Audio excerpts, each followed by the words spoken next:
सबको पता है कि चीन भविष्य में बहुत जल्द अमेरिका को चुनौती देने वाला है, आर्थिक रूप से भी, सामरिक रूप से भी और मिलिट्री रूप से भी। यहाँ पर उस चुनौती को आज ही तोड़ने की कोशिश अमेरिका कर रहा है और इसीलिए आप देखेंगे कि उधर जितने भी चीन के सहयोगी हैं, चाहे वो रूस हो, चाहे ईरान हो, चाहे नॉर्थ कोरिया, सबको अलग अलग करके हैंडल किया जा रहा है। अमेरिका बिल्कुल नहीं चाहेगा कि ये चीन एक बड़ी ताकत बने और मेरा तो ये भी मानना है कि अभी आप ईरान के बाद एक अगली लड़ाई आप चीन के परिप्रेक्ष्य में भी देखेंगे, क्योंकि चीन को भी अभी रोकना अमेरिका के लिए बहुत जरूरी है।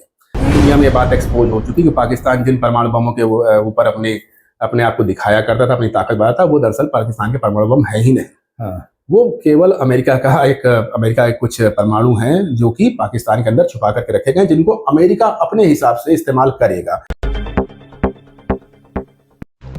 आजकल रूस यूक्रेन युद्ध, इजराइल आतंकवादी, हिजबुल्लाह, हमास, फिलिस्तीन युद्ध, इजराइल ईरान जैसे विश्व के हाई टेक्नोलॉजी वॉर्स से भारत को क्या मैसेज मिल रहा है, बता रहे हैं डिफेंस एक्सपर्ट अनुपम तिवारी। नमस्कार, आप देख रहे हैं राष्ट्रीय प्रस्तावना और मैं हूं दिनेश कुमार गर्ग।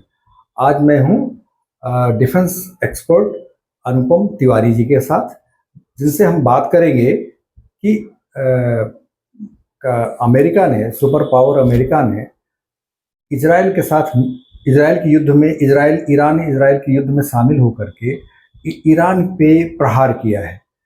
इस प्रहार का दूरगामी असर क्या होगा, इस पे वो अपने विचार रखेंगे। अनुपम तिवारी जी, नमस्कार आपको और आपके दर्शकों को मेरा नमस्कार।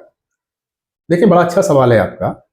दूरगामी परिणाम बताने से पहले मैं चाहता हूं कि थोड़ा सा इसको वर्तमान में क्या हो रहा है इसको समझा जाए। वर्तमान में इस समय जो मेरी समझ है उस हिसाब से अभी आप ये कह सकते हैं एक तरह से जियोपॉलिटिकल रीसेट चल रहा है पूरी दुनिया में। और ऐसा मैं इसलिए कह रहा हूं क्योंकि आपने देखा कोल्ड वॉर तक एक अलग ही कहानी चलती रही। दुनिया बाइपोलर थी और उस बाइपोल्स में कुछ देश एक तरफ, कुछ देश दूसरी तरफ फंसे रहे और एक दूसरे को शह और मात का खेल खेलते रहे। यूएसएसआर के विघटन के बाद 90 के दशक की शुरुआत में जब ग्लोबलाइजेशन का दौर आया तो उसके बाद से एक दूसरी ही कहानी शुरू हो गई। दुनिया यूनिपोलर हो गई और यूनिपोलर होने के बाद से अमेरिका का प्रभुत्व लगभग हर जगह पर कायम हो गया। यहाँ पर अमेरिका ने अपने फायदे के लिए कई एजेंट्स का इस्तेमाल किया, कई देशों का इस्तेमाल किया, कई रियासतों का इस्तेमाल भी किया। अब अगर मिडिल ईस्ट तक आप पहुंचे तो मिडिल ईस्ट में जो देश 80 के दशक के बाद, 90 के दशक के बाद जिस तरह से अमेरिका के प्रभुत्व में आए हैं, वो उसमें आतंकवाद का सहारा भी लिया गया, उसमें पाकिस्तान जैसे एक रोग नेशन का सहारा भी लिया गया, उनको बढ़ावा दिया गया था। और उसके बाद स्थिति ये हो गई कि आज की तारीख में ईरान के अलावा ऐसा कोई भी ताकत मेरे देश में नहीं था जो कि अमेरिका को चुनौती दे सकता। तो अब आज जब मैं रिसेट की बात कहता हूं तो अब वो दौर भी जा चुका है। अब रिसेट किया जा रहा है कि ईरान को भी नीचे लाया जाए और अमेरिका का प्रभुत्व कायम हो और साथ ही साथ जो तीसरा एक फ्यूचर है चाइना का, उसकी तरफ भी देखा जा रहा है।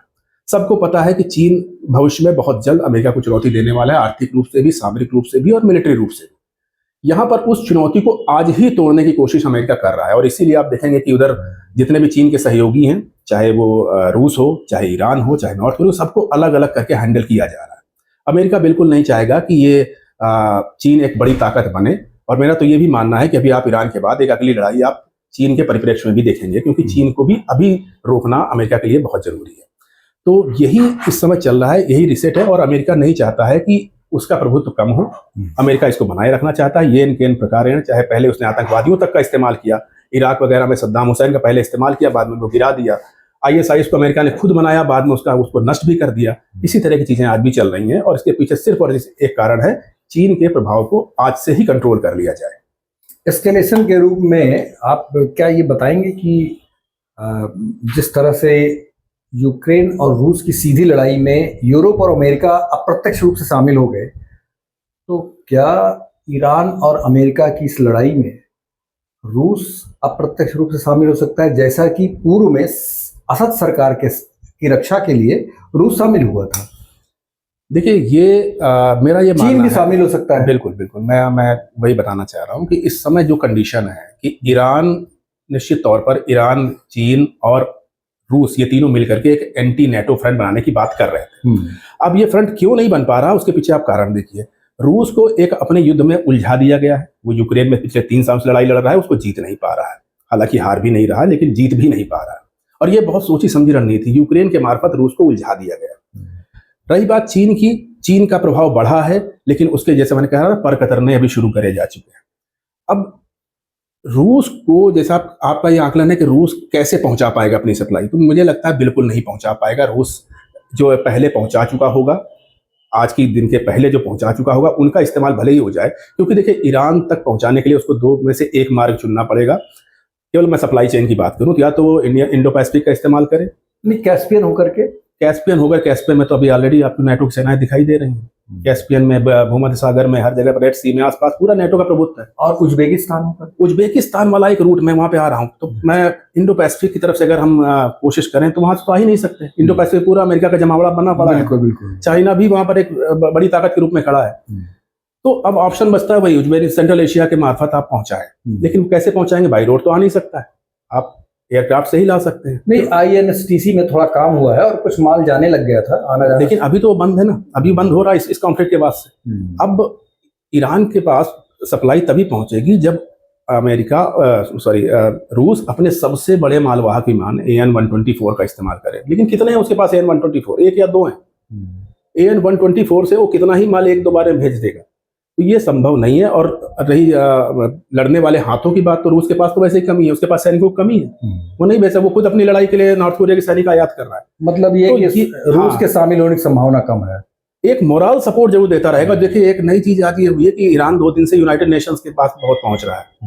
तो अब इस मसले को यूनाइटेड नेशंस के थ्रू एक दबाव की राजनीति, डिप्लोमेसी के माध्यम से हल करने की कोशिश करी जा रही है। उसमें रूस दबदबा बना सकता है कि अगर ये मैटर यूनाइटेड नेशन में ज्यादा ही हाईलाइट होता है, वो 100% होना है, तो उस समय रूस यूनाइटेड नेशन में, सिक्योरिटी काउंसिल में अपना वीटो वगैरह लगा करके एक भूमिका बना सकता है। उसके अलावा प्रत्यक्ष रूप से मैं नहीं देखता हूँ। रही चीन की बात, तो चीन के बारे में कहा जा रहा था कि 2-3 विमान उसके आए भी हैं ईरान में अभी हाल ही में, जिन्होंने ट्रांसपोंडर ऑफ करके अपना बिना सिग्नेचर दिए हुए वो लोग लैंड किए हैं।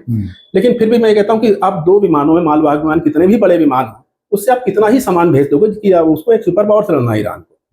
लेकिन हाँ, इसमें लंबी लड़ाई लड़नी है। तो इसमें जो लड़ाई है उसमें ईरान को अपनी मिसाइलों के ऊपर ही भरोसा करना पड़ेगा, जो उसने बना रखी है या जो वो भी बना रहा है। इसके अलावा आपने देखा एयर पावर है ही नहीं ईरान के पास, एयरफोर्स का वो ज्यादा इस्तेमाल नहीं कर पाए। थल सेना की लड़ाई हो नहीं सकती है क्योंकि बॉर्डर साथ में नहीं है। तो बस मिसाइलों का अटैक होता रहेगा और इसमें वो यही देखेंगे कि वो किस लेवल तक उसने अपनी टेक्नोलॉजी को विकसित किया है। तो इसका मतलब है कि रूस का हस्तक्षेप और चीन का हस्तक्षेप ईरान के पक्ष में बहुत संभव नहीं दिखता है, कम दिखता है। पाकिस्तान इस युद्ध, इस पूरे एस्केलेशन में या वार सीन में पाकिस्तान कहाँ दिखता है आपको?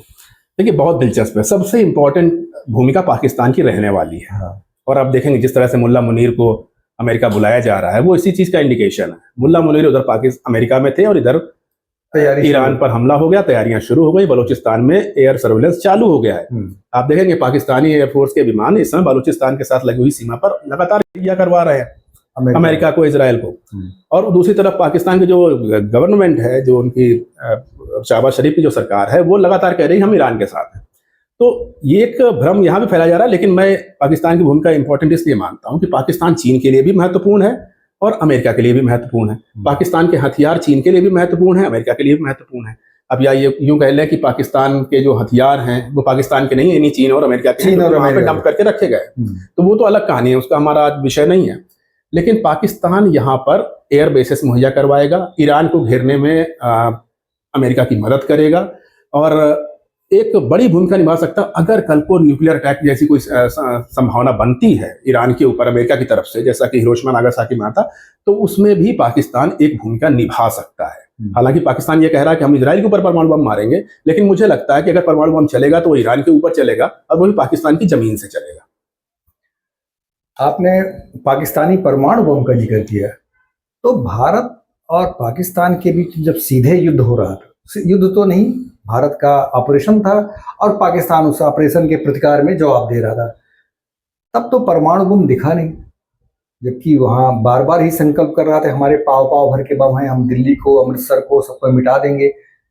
तो अब क्या पाकिस्तान उन बमों को निकाल करके ईरान के पक्ष में इजराइल पे मार सकता है या ईरान पे ही डाल सकता है अमेरिका कहने पे? देखिए जो मुझे लग रहा है कि आपने बिल्कुल सही कहा और ये पूरी दुनिया में ये बात एक्सपोज हो चुकी कि पाकिस्तान जिन परमाणु बमों के ऊपर अपनी अपने आप को दिखाया करता था, अपनी ताकत बढ़ाता था, वो दरअसल पाकिस्तान के परमाणु बम है ही नहीं। हाँ। वो केवल अमेरिका के कुछ परमाणु हैं जो कि पाकिस्तान के अंदर छुपा करके रखे गए, जिनको अमेरिका अपने हिसाब से इस्तेमाल करेगा। और ये बात देखिए, कोई भी कॉमन सेंस की अगर आप बात कर लें, पाकिस्तान के अंदर AQ खान ने, जिसको कहा जाता है जिसने कि न्यूक्लियर बम बनवाए थे, उसने भी अचानक से उसको क्या ब्रह्म ज्ञान प्राप्त हो गया कि वो उठा और सुबह उसने परमाणु बम बना दिए। एक लंबी प्रोसेस होती है जिस प्रोसेस में पाकिस्तान गया ही नहीं और सीधे उसने एटम बम बना दिए। तो इस साफ समझ में आता है कि पाकिस्तान के एटम बम सिर्फ एक फ्लूक था, एक ब्लफ था, जिसके बारे में हमारे प्रधानमंत्री जी ने कहा भी है कि हम उस न्यूक्लियर ब्लफ को हम पीछे छोड़ चुके हैं। उससे समझदार को इशारा काफी है। तो वहां पर जो परमाणु बम हैं वो दरअसल रखे ही इस वजह से गए हैं कि कल को भविष्य में चीन के ऊपर इस्तेमाल करना पड़ेगा। अमेरिका, देखिए अमेरिका को मैंने कहा था ना, चीन के पर कतर ने, वहां पर अगर जरूरत पड़ेगी तो पाकिस्तान की जमीन का इस्तेमाल चीन के ऊपर परमाणु अटैक में हो सकता है। लेकिन चूंकि अभी स्थिति चीन तक नहीं पहुंची है, तो ईरान में अगर कल अमेरिका परमाणु बम को डालने की कोशिश करता है तो उसमें पाकिस्तान की जमीन का इस्तेमाल कर सकता है। पाकिस्तान के पास अपने जो परमाणु बम है नहीं है वो तो अलग डिबेट है। ईरान की पूरी ताकत अब खत्म हो जाएगी। फोर्डो में जो परमाणु ठिकाना है उसको नष्ट कर दिया गया है, नतांज में नष्ट कर दिया गया है, इस्फहान में नष्ट कर दिया गया है। तो अब ईरान पे क्या अभी परमाणु बम की संभावना है अमेरिका प्रयोग करेगा? देखिए 2024 में या 23 के आखिरी में एक IAEA की एक रिपोर्ट आई थी कि IAEA कह रहा था कि नतांज में, खास तौर पर नतांज में जो यूरेनियम एनरिचमेंट हो रहा है वो एनरिचमेंट 80% को पार कर चुका है। और हम लोग जानते हैं कि अगर 90% टच कर जाएगा तो वो एज गुड एज वो परमाणु बम बन चुका है। अब इधर लेटेस्ट रिपोर्ट में कहा ये ने इस साल मार्च में कहा है कि वो जो उनकी प्रोग्रेस रिपोर्ट थी वो 83.7% तक आ चुकी, यानी कि ऑलमोस्ट उन्होंने न्यूक्लियर बम बना लिया। लेकिन अब वो किस शक्ल में है, वॉरहेड के रूप ले पाया है, नहीं ले पाया है, क्या यूरेनियम इनरिच हो चुका है, परमाणु बम बन सकता है उसमें से। इसी वजह से आप देखेंगे जो पहला अटैक हुआ था उस न्यूक्लियर साइंटिस्ट की जमात को खत्म करने में किया गया था इजराइल की तरफ से, क्योंकि उनको भी पता था कि अब इसके बाद और कुछ बचता नहीं, सिर्फ परमाणु बम बनेगा और उसके बाद वो कहाँ चलेगा, वो इजराइल के ऊपर ही चलेगा। बिल्कुल। और इसी वजह से प्रीएम्प्ट किया गया, इसी वजह से इनके ऊपर अटैक किया गया। तो परमाणु की जो आपने कहा कि ईरान की जो ताकत थी वो तो खत्म होनी है, एग्जॉस्ट होनी है। ईरान अमेरिका के सामने नहीं लड़ सकता, इजराइल से तो लड़ सकता है। लेकिन आज सुबह जिस तरह से अमेरिका ने अटैक किए हैं B-2 बॉम्बर के साथ और GBU-57 बंकर बस्टर बॉम्ब्स के साथ जो अटैक किए गए हैं, उनका मकसद ही यही था कि जो थोड़ी बहुत न्यूक्लियर फैसिलिटी बची है वो पूरी तरह से विध्वंस कर दी जाए, नष्ट कर दी जाए। इसमें वो सफल रहे। तो अब सिर्फ और सिर्फ यही आपको देखना है कि ईरान की जो मिसाइलें हैं क्या वो ईरान से चल के अमेरिकन बेसिस पर जा पाती हैं या नहीं जा पाती।